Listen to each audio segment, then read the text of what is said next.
कहाँ है हाशिए पर? आरसीपी सिंह जी अपनी करनी का सजा पा रहे हैं। वो न 3 में है न 13 में है, आज वो न 9 में है न 17 में है, आज वो कहाँ है?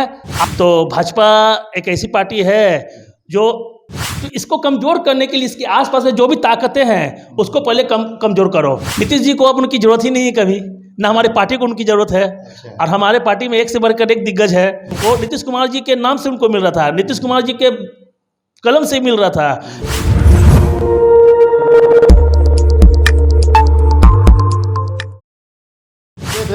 मैं देवेंद्र सिंह लड्डू। चुनावी सरगर्मी हो या फिर राजनीतिक हो, अगर ये शहर में बीच बीच में माहौल अगर गरमाए नहीं तो मज़ा आता ही नहीं। जनता दल यूनाइटेड के बड़े कद्दावर नेता, यूँ कह सकते हैं कि बिहार के मुख्यमंत्री के बाद अगर दूसरा सबसे मजबूत दावेदार थे, उनका नाम है पूर्व केंद्रीय मंत्री आरसीपी सिंह प्रसाद। यूँ कह सकते हैं आरसीपी सिंह जी आज कहाँ है? हमारे बीच है जनता दल यूनाइटेड के पटना महानगर के उपाध्यक्ष है, युवा है, तेजतर्रार है, कन्हाई पटेल जी से जदयू के बारे में जानकारी रखते हैं, अनुभवी हैं, इनसे सीधे सवाल करते हैं आरसीपी सिंह जी के बारे में। कन्हाई जी, आरसीपी जी हाशिए पर चले गए, कहाँ है हाशिए पर? आरसीपी सिंह जी अपनी करनी का सजा पा रहे हैं। आज माननीय मुख्यमंत्री नीतीश कुमार जी जिस तरह से उन पर भरोसा दिखाया, जिस तरह से उनको शक्ति देने का काम किए, उनको ताकत देने का काम किए, उनको पहचान देने का काम किए हैं, उनको एमएलसी बनाए, उनको राज्यसभा सांसद बनाए, पार्टी के राष्ट्रीय अध्यक्ष बनाए, साथ ही साथ उनको केंद्रीय इस्पात मंत्री बनाए। मगर उनका जो अति उत्साह कहिए या उनका जो स्वार्थ है वो इतना चरम पर था कि वो जिस थाली में खाए उसी को छेद करने का काम किए। और यही कारण है कि आज वो देखिए, वो न 3 में है न 13 में है, आज वो ना 9 में है ना 17 में है, आज वो कहाँ है? आपको सवाल करने का जरूरत पड़ रहा है, आपको खोजना पड़ रहा है, मीडिया को उनको खोजना पड़ रहा है कि आज वो कहाँ है। पार्टी में नंबर 2 के नेता थे आपके जदयू में। इस बात को मैं स्वीकार करता हूँ कि जब तक वो पार्टी में रहे, पार्टी के माननीय सर्वकालिक बड़े नेता नीतीश कुमार जी उनको अपने बाद उत्तराधिकारी के रूप में उनको स्थान दे रखे थे। पार्टी के कार्यकर्ता एक से बढ़कर कद्दावर कार्यकर्ता नेता भी है, उनको अपना सेकेंड लीडर के तौर पर जो है उनको एक्सेप्ट करते थे, उनको रिस्पेक्ट करते थे, उनकी हर आदेश का पालन करते थे। मगर जो उनका हश्र है उस पर मुझे तरस आता है, उनको देख करके बहुत बुरा लगता है कि वो कहाँ थे, वो पहले अर्श पर थे, आज फर्श पर आ गए। एक सवाल है कि पार्टी जब भारतीय जनता पार्टी में जब शामिल हुए तो बड़े से बड़े किसी भी तरह का कोई कार्यक्रम अगर होता है, आयोजित होता है, कहीं नज़र नहीं आते हैं। उसका कारण है ना, वो कारण है इनका निजी स्वार्थ। एक व्यक्ति हम उस पर विश्वास कर सकते हैं, लेकिन जब एक स्वार्थी व्यक्ति पर विश्वास करना मुश्किल होता है। जिस तरह से नीतीश कुमार जी ने उनको पहचान देने का काम किया, उनको पद देने का काम किए, उनको राष्ट्रीय अध्यक्ष बनाने का काम किया, नीतीश कुमार जी ने उनको पूरा भरोसा, पूरा विश्वास उन पर बनाए रखा, लेकिन उसके बावजूद इन्होंने उस थाली में छेद करने का काम किया। तो भाजपा एक ऐसी पार्टी है जो फूक फूक कर कदम रखती है। वो जानते कि इसके जेहन में है विश्वासघात, यही वजह है कि आज वो जो है कहीं पे भी नहीं है। मतलब क्या कहने का मतलब क्या कि जदयू में थे तो बढ़िया और भाजपा में चल गए तो खराब हो गए? जदयू में तब तक वो बढ़िया थे जब तक वो ईमानदार कार्यकर्ता के रूप में पार्टी को आगे बढ़ाते रहे, संगठन का काम करते रहे। जैसे ही उनमें स्वार्थ आ गया, जैसे ही वो नीतीश कुमार जी से को छोड़कर पीएम मोदी को अपना नेता माने, तब से ही उनका जाकर के जो है सितारा जो है गर्दिश में आ गया। देश के प्रधानमंत्री तो पीएम मोदी हैं। मानते हैं पीएम मोदी देश के प्रधानमंत्री हैं, लेकिन वो हमारे लीडर नहीं है। मेरे लीडर नीतीश कुमार जी है, क्योंकि हम नीतीश कुमार जी के पार्टी को अगर सेवा दे रहे हैं तो नीतीश कुमार जी से ही हमको राजनीतिक जो लाभ की उम्मीद रखेंगे।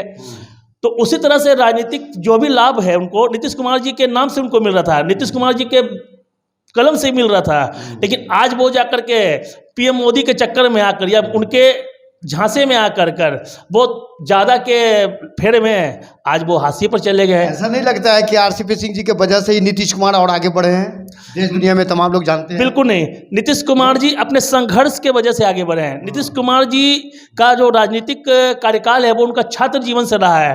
वो जब छात्र थे तब भी राजनीति के शिखर पर थे, युवा थे, राजनीति के शिखर पर थे। इवन कि जो जेपी आंदोलन हुआ उनको जयप्रकाश नारायण जी ने जो लोक दल बनाया था उसका वो युवा के प्रदेश अध्यक्ष रह चुके हैं, उनके द्वारा बनाए हुए हैं। आरजेडी में शामिल हो गए, उसको भी आप महत्व देते हैं?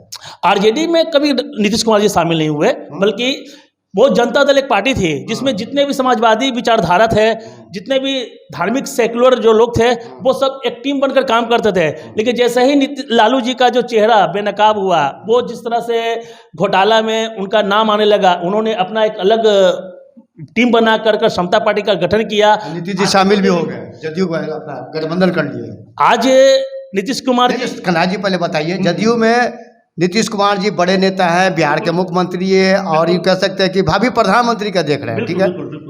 आरजेडी में शामिल हुए, जो आप घोटाला के बारे में आप बता रहे हैं, वो बीती हुई बात हो चुकी है। कब का? अभी भी चल रही है केस? देखिए, ये बात उस समय की है जब बिहार में जाकर के लालू जी का राज था, लेकिन आज लालू जी का राज तो खत्म हो चुका है। आज तो चुनाव आयोग ने भी उनको मुखिया के पद पर भी खड़ा होने से मना कर दिया, वंचित कर दिया। लालू जी के पुत्र अभी भी हैं। हाँ, लेकिन लालू जी के पुत्र में जो एक नेतृत्व है, जो गुण है, जिस तरह से बिहार के युवाओं को बेरोजगारी को दूर करने के लिए जो उनके पास रोड मैप है, आज उसको बिहार की जनता ने अपना लिया। हम काटते बात को, ये बताइए, आरसीपी सिंह जी भाजपा में है, कहीं नजर नहीं आ रहे हैं, हाशिए पर है, इसका जिम्मेवार कौन है? नीतीश कुमार की भाजपा वाले? इसका जिम्मेवार भाजपा वाले हैं। क्यों भाजपा वाले? क्योंकि भाजपा वाले जो है डिवाइड एंड रूल, तोड़ो और जोड़ो की राजनीति करते हैं। उनका सबसे बड़ा आज के समय में जिस तरह से पीएम मटेरियल के तौर पर नीतीश कुमार जी को जिस तरह से बड़े बड़े नेता जो है उनको उपाधि देने लगे, मोदी जी को लगा कि ये मेरे जो है एक कंपटीटर है, तो इसको कमज़ोर करने के लिए इसके आसपास में जो भी ताकतें हैं उसको पहले कमज़ोर करो।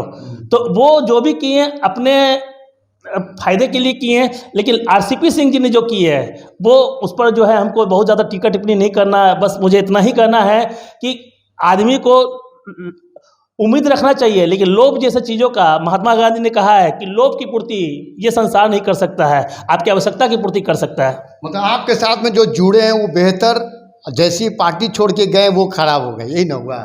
बेईमान आदमी को आप किस नाम से बुलाना चाहेंगे? जो आपके साथ किसी रिश्ते में ईमानदारी ना निभाए, आपके पीठ पीछे आपको छुरा भोंकने का काम करे, वैसे व्यक्ति को आप कैसे गले लगाइएगा? गठबंधन में कितने लोग ईमानदार हैं? जहाँ तक मैं मानता हूँ कि महागठबंधन में, कहाँ तक मानते हैं? मैं तो जो इंडिया जो गठबंधन है वो बना है आपको जाकर के 2024 में। कौन कौन है शामिल इसमें? जाकर के इंडिया गठबंधन में कांग्रेस है, आरजेडी है, जदयू है, आपको जाकर कर ये ममता दीदी की पार्टी है, पाक साहब है, पाक साहब है सर। देखिए, अगर वो गलत है तो उन पर कार्रवाई होगा। अगर मानते हैं ना? अगर गलत है तो आप मानते हैं कि नहीं कि गलत है कि नहीं? अगर वो गलत है तो आप मानते हैं कि नहीं? इसका फैसला हम नहीं कर सकते, इसका फैसला कानून करती है। नहीं, जनता जनार्दन तो फैसला करती है ना। जनता जनार्दन ही तो उनको बैठा रखे हैं ना गद्दी पर। आप मानते हैं ना कि है अभी भी? आप मानते हैं कि लोकतंत्र बेईमान लोग हैं कि नहीं? लोकप्रिय सिंह से आप नेता भी नहीं मानते हैं? आरसीपी सिंह जी आज के समय में वो हाशिए पर हैं और वो कहीं पे भी नहीं है। नेता वो चले थे महानेता बनने के लिए, आज वो नेता भी के रूप में भी मैं उनको नहीं मानता। नीतीश जी मनाने की कोशिश में किए हैं। नीतीश जी को अब उनकी जरूरत ही नहीं है कभी, ना हमारे पार्टी को उनकी जरूरत है। और हमारे पार्टी में एक से बढ़कर एक दिग्गज है। अब नीतीश कुमार जी उनके साथ पार्टी को आगे बढ़ा रहे हैं। 2024 का जो है पीएम के रेस में जो है, लग रहा है मुख्यमंत्री बनेंगे क्या? प्रधानमंत्री बिल्कुल बनेंगे। और हम बिहारियों के तो सबसे, कांग्रेस वाले बोल रहे हैं कि सब जो गलत हुआ है, 3 राज्य में से जो चुनाव हारे हैं नीतीश कुमार की वजह से, अब आप कह रहे हैं कि प्रधानमंत्री बनेंगे। वो जो 3 प्रदेश में जो चुनाव लड़े वो कांग्रेस सिंगल लड़ी, किसी के अलग अलायंस की ताकत से नहीं लड़ी। लेकिन जब अलायंस अपनी ताकत से लड़ेगा तब देखिएगा 2024 में दिल्ली के लाल किले से यही बिहार का लाल तिरंगा झंडा फहराते हुए जो है लाल किले से सलामी देगा। और हम लोग को विश्वास है कि नीतीश कुमार जी का जो दूरदर्शी जो नजरिया है, जो विकास करने का जो उनके पास जो रोड मैप है, आज केंद्र की सरकार उसको कॉपी करते हैं। आज जो नीतीश कुमार जी की कॉपी केंद्र की सरकार कर रहे हैं। चलिए कन्हैया जी, बहुत बहुत धन्यवाद। ये कन्हैया पटेल थे। SSR2 आप देखते रहिए। जय हिंद।